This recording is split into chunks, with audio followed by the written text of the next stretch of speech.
Voici le bâtiment qui sert désormais de cadre à la préfecture de la Sanaga-Maritime. Construit sur une superficie de 800 mètres carrés en plein cœur de la ville d'Edea, l'édifice a bénéficié du financement propre du budget d'investissement public à la somme de plus de 140 millions de francs CFA. Il comprend en son sein plusieurs services de première et de seconde portée. Réceptionné en décembre 2014, le nouvel édifice fait désormais ombrage à la vieille bâtisse coloniale construite en 1934 et qui pendant plusieurs années a abrité les services de la préfecture de ce département. En procédant à l'inauguration de la nouvelle construction, le ministre de l'administration territoriale et de la décentralisation, René Emmanuel Sadi, a tenu à rappeler dans son discours de circonstances la mission qui incombe désormais à l'État, celle d'améliorer le cadre de vie des autorités administratives en mettant en leur disposition des moyens nécessaires et en construisant des édifices modernes. Toute chose qui leur permettra sans nul doute d'accomplir pleinement et aisément leurs tâches qui se résument au maintien de l'ordre public, à la préservation de la paix sociale et à l'encadrement des populations. René Emmanuel Sadi en a également saisi l'occasion pour interpeller le préfet de la Sanaga-Maritime, Fritz Dikosso Sebe, à voir à cet acte un motif d'encouragement à plus d'ardeur au travail. Il revient désormais à l'autorité administrative de prendre acte du conseil, à ses collaborateurs et à toutes les populations de la Sanaga-Maritime d'assurer l'entretien de ce bien public qui pendant plusieurs années encore fera la fierté de ce département.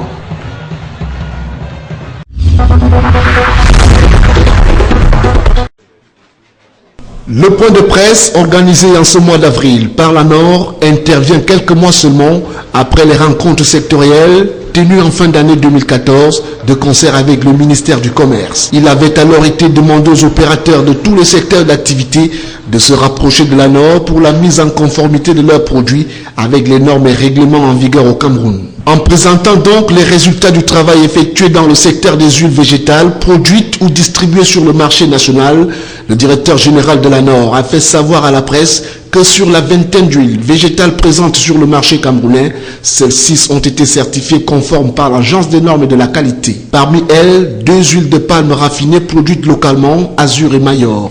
Les 4 autres sont de marques importées, huile de soja raffinée Jadida, huile de tournesol raffinée Messidor et l'huile de soja raffinée Solior. Il faut rappeler qu'au jour d'aujourd'hui, le Cameroun dispose d'environ 1703 normes. 1703 normes, et parmi lesquelles seulement une centaine, 106. Donc 106 normes sont d'application obligatoire.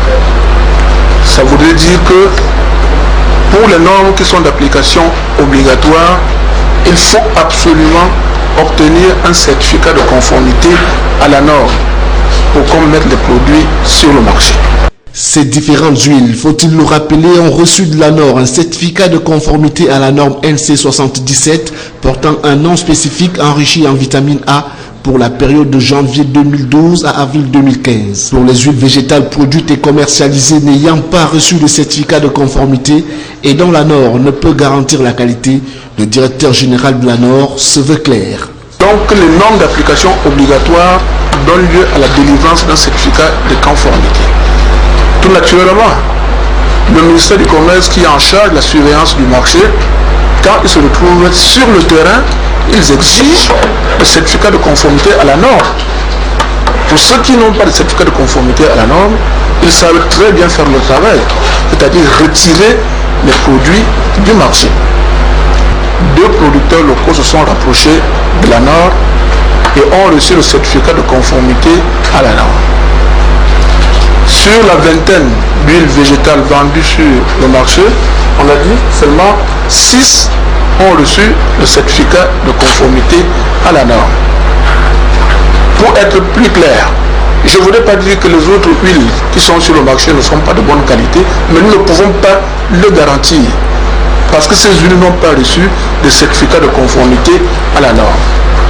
Et pour être clair là-dessus, le ministère du Commerce va faire son travail. Ceci n'est autre qu'un avertissement pour tous les autres secteurs. Et la Nord n'étant pas ce gendarme qui fait des descentes musclées dans les marchés, il ne reste plus qu'au ministère du Commerce de faire son travail ou de jouer efficacement son rôle. Le Cameroun, au fond de respecter ses engagements internationaux et garantir l'accès de ses produits au marché européen, reste engagé dans la poursuite des concertations en vue de conclure un APE régional qui mettra fin aux dispositions actuelles de l'APE d'étape entrée en vigueur en août 2014. Cette volonté se traduit par l'organisation une fois de plus ce 20 avril à Douala de la 34e rencontre du comité régional de coordination des négociations de l'accord de l'APE entre l'Afrique centrale et l'Union européenne.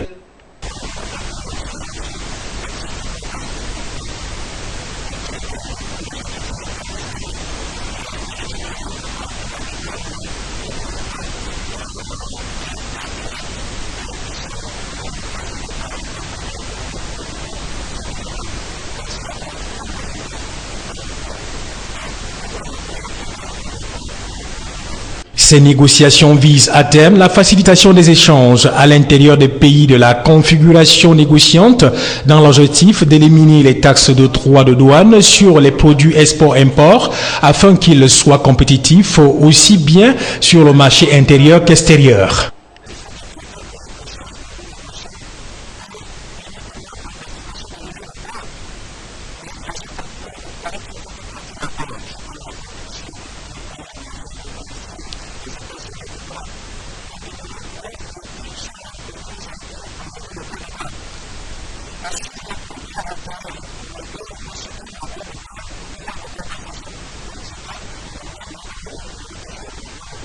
Durant 4 jours, les participants vont entre autres explorer les pistes menant à la conclusion d'un APE complet dans un délai raisonnable, soit avant fin décembre 2015, et examiner les conditions de reprise des négociations conjointes avec l'Union européenne. Les travaux d'urgence relatifs à la construction des infrastructures scolaires dans la région de l'extrême nord seront bientôt bouclés. C'est ce qui ressort de la toute première réunion d'évaluation tenue quelques jours seulement après le lancement des travaux. La rencontre présidée par le gouverneur avec les différents acteurs a permis de faire le bilan de réalisation des travaux effectués jusqu'ici dans les 2 ordres d'enseignement. Au terme des exposés présentés par les différents cabinets d'études sélectionnés pour la maîtrise d'œuvre, on retiendra que s'agissant des travaux d'exécution des salles de classe et latrines, le taux de réalisation se chiffre à 47%, 24% pour les dortoirs et cantines scolaires, alors que la construction de forages affiche 30%. Des pourcentages encourageants compte tenu des différentes difficultés auxquelles subissent les entrepreneurs. Ce qui a poussé Midjawa Bakari à manifester sa satisfaction pour les efforts considérables consentis par les entreprises qui ont dû braver toutes les difficultés pour accélérer les travaux. Comme vous l'avez dit, il s'agit d'une réunion d'évaluation du plan d'urgence des travaux décidé par le chef de l'État dans le cadre du recasement des élèves qui ont été déplacés du fait de Boko Haram. Donc l'appréciation que nous avons eu à faire de cette évaluation est globalement bonne. Les travaux s'exécutent ici et là. Il y en a qui sont distingués du lot, qui ont même déjà pu donner et placer les tableaux. D'ici une semaine, certainement, nous allons procéder à la réception de ces ouvrages. Le délai d'exécution des travaux étant fixé à 45 jours, le numéro 1 de la région a prescrit aux entrepreneurs célérité et professionnalisme pour que ceux-ci soient livrés dans le délai. Rappelons que c'est pour combler le déficit en matière d'infrastructures scolaires dans la région de l'extrême nord que le chef de l'État a débloqué une enveloppe de plus de 4 milliards de francs CFA pour la construction de 256 salles de classe, 252 bureaux d'enseignants, 79 forages, 83 blocs de latrines, 20 dortoirs et une dizaine de cantines scolaires dans les départements affectés par les exactions de la nébuleuse Boko Haram. Il y avait fête le dimanche 20 avril 2015 à la paroisse Saint-Victor de Sodi-Kombo au quartier PK13.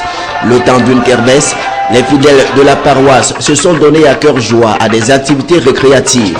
Concours de danse traditionnelle, élection Miss Master, rien n'a été oublié pour le plaisir des yeux. À côté, fleurissait également le petit commerce. Cette rencontre festive, qui est devenue plus qu'une tradition à Sodikombo, a connu la particularité d'être organisée cette année par la seule communauté Béti.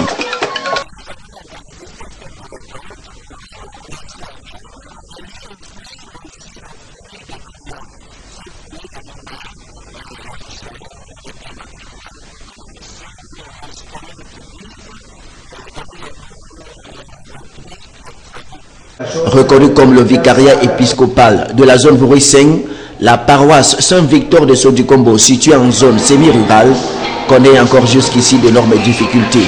La première concerne le financement et les initiatives comme celle-ci permettent de récolter quelques fonds, lesquels permettront de couvrir les besoins courants de la dite paroisse. Égrener tout le chapelet des difficultés rencontrées par cette paroisse serait un travail de très longue haleine. Mais malgré tout, la paroisse Saint-Victor de Sodikombo, au PK13, continue à œuvrer pour sa mission, celle qui est d'assurer le meilleur encadrement de ses fidèles.